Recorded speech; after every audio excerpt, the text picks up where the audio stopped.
Salut tout le monde et bienvenue à ce petit épisode exceptionnel et très court de la tranche de bacon qui vous parle de Smite. C'est pour le patch qui sort aujourd'hui. Ben, il était censé sortir aujourd'hui le 15 janvier, mais qui va sortir en fait demain, le 16. On va jeter un petit coup d'œil à ça. C'est le Geb and Arena patch. Alors on a un nouveau dieu cette semaine, c'est Geb. C'est vraisemblablement un support, une sorte de tank. Une sorte de god vraiment résistant. Alors, je vous laisse lire un petit peu le skill.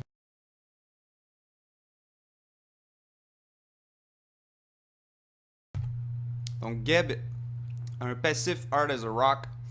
Donc, les coups critiques vont lui faire seulement 25% du dommage d'un coup critique normal qui est plus 100% du dommage. Donc, il va faire un très très bon tank. Très très bon support contre des gens comme Artemis, Naja, tous les gros crits du jeu. Le rollout. Geb se transforme en une sorte de masse de terre. Fait qu'il va gagner de la vitesse à mesure qu'il se promène dans sa forme de petite boule de terre.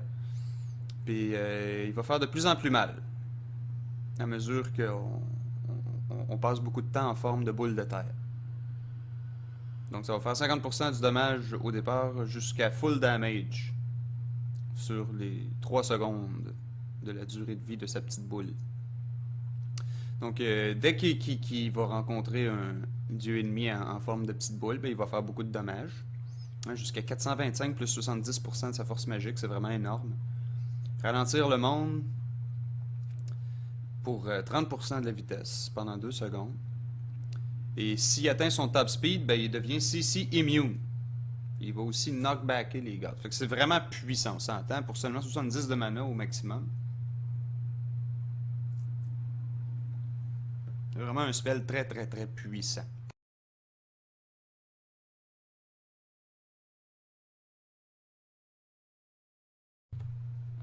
Shockwave. Donc Geb crée une sorte d'onde de choc qui ondoie autour de lui dans une sorte de cône. Ce qui fait un dommage de 370 plus 50% de son magical power. Ce qui est énorme aussi. Et ça knock up les ennemis. Intéressant. Alors les ennemis qui sont près de Geb prennent le dommage complet. Les ennemis qui sont un petit peu plus loin prennent la moitié du dommage. Alors, gros cooldown à 15 secondes. Un cost un tout petit peu plus élevé, mais à peine à 80. Stone Shield. Le bouclier de roche. Geb se vise lui-même, ou un allié, pour mettre un bouclier pour 6 secondes. Donc on pourrait penser à Accursed, à Heroes of New Earth. The shield blocks damage equal to. Ok. Alors au début ça bloque rien pantoute, avec un bonus de 20%, mais à la fin 400 plus 20% du Geb's max health. Donc Geb va chercher à avoir un maximum de HP, ça c'est assez évident.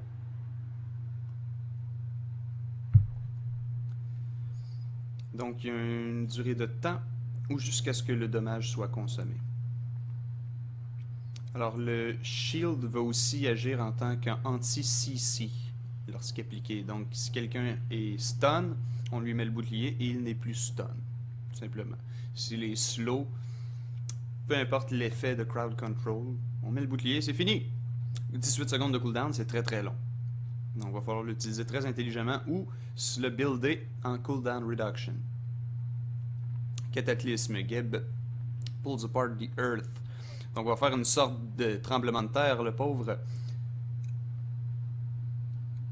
Donc il va faire beaucoup de dommages à tous les dieux autour de lui, basé sur jusqu'à 50% de leur current health. Donc ce ne sera pas un sort pour tuer vraiment. Ça va les stunner pour 1.8 secondes. Un bon stun. AoE. 90 secondes de cooldown, c'est traditionnel. 100 de mana cost, c'est pas très cher. Ok, donc c'est une sorte d'initiation qui fait très très très mal. Donc on va réduire la vie actuelle des gods de 50%. Donc ça va les descendre anti-pépère. Les stunner anti-pépère. Puis là, ben, le reste de la team peut jobber anti-pépère. Donc voilà, le nouveau God, c'est le gros morceau du patch. Le reste, je peux passer assez rapidement. Le Arena Mode va devenir une sorte de mode où on oscille entre deux maps. Donc on ne saura pas laquelle des deux maps on a. On rentre en Arena. Soit on a le vieux Arena, soit on a le nouveau Arena. C'est pas nous autres qui décident. Mais le nouveau Arena a l'air particulièrement intéressant étant donné qu'il y a une sorte de Manticore. En plus d'être une map complètement là, nouvelle visuellement. La Manticore est une sorte de patente qui va apparaître à toutes les 10 player kills. Et si on peut escorter la Manticore jusqu'à l'autre bout de la map, hein, jusqu'au portail ennemi, ben, l'autre équipe va perdre 10 points. Et ça, c'est bien le fun, ça dynamise un peu le jeu de Arena. Quelque chose que je trouve bien le fun.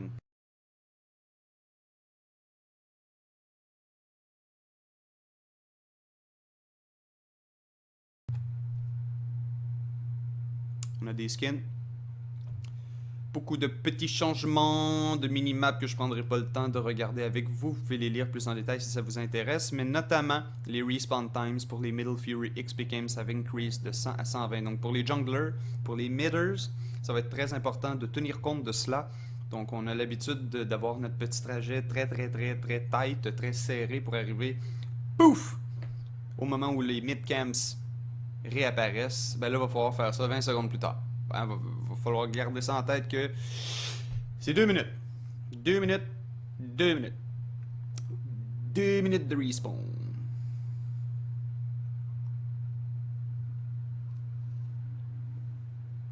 Ah oui. Il y a un cue visuel pour te dire de backer à ta tower si t'as pas beaucoup d'HP. Pardon, si t'as pas de minions pour t'aider. Donc si t'es tout seul. Hein? Quand t'as pas de wave de creeps avec toi, une sorte de petite flèche qui te dit « Hey le gros, retourne à ta tower ».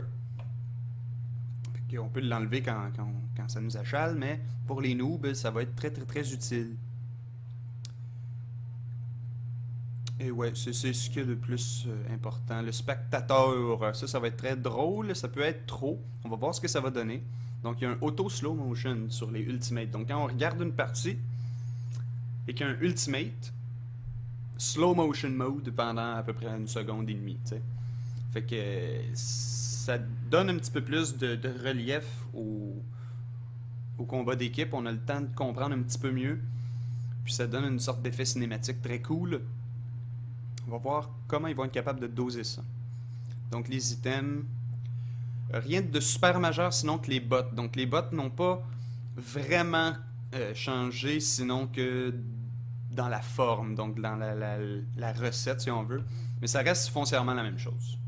Le crowd control qui est augmenté pour les Greaves. Sinon ça reste pas mal le même principe. On a une botte pour attaquer en magie, une botte pour attaquer en physique. On a une botte pour résister en magie, une botte pour résister en physique. Une botte pour aller plus vite, une botte pour faire plus de cash. Et on a tout ce qu'il nous faut. Hein? Il n'y a pas vraiment d'autres nuances nécessaires. Les gods comme tels ont des petits changements mineurs. Rien de majeur. Attendez que je vois donc...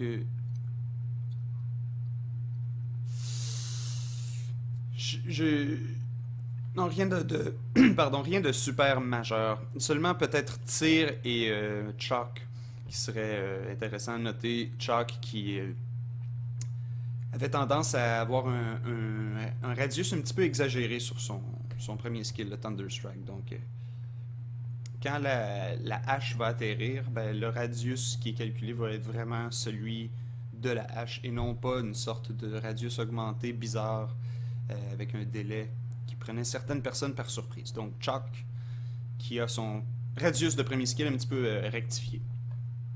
Et Tire qui va pouvoir maintenant canceller les attaques d'animation. Les animations d'attaque, pardon. Sur la Change Stance Animation. Donc quand on change la stance, on va pouvoir faire une attaque pour accélérer l'animation, la canceller. Et donc une attaque de plus. dans ce scénario-là. Et en gros, c'est ça pour le patch. Donc un nouveau god, un nouveau arena, des petits changements mineurs pour aider les noobs, des mid-camps un petit peu plus lents, un nouveau spectator mode avec un slow motion, des nouvelles bots, et puis quelques petits changements mineurs sur les héros, mais rien de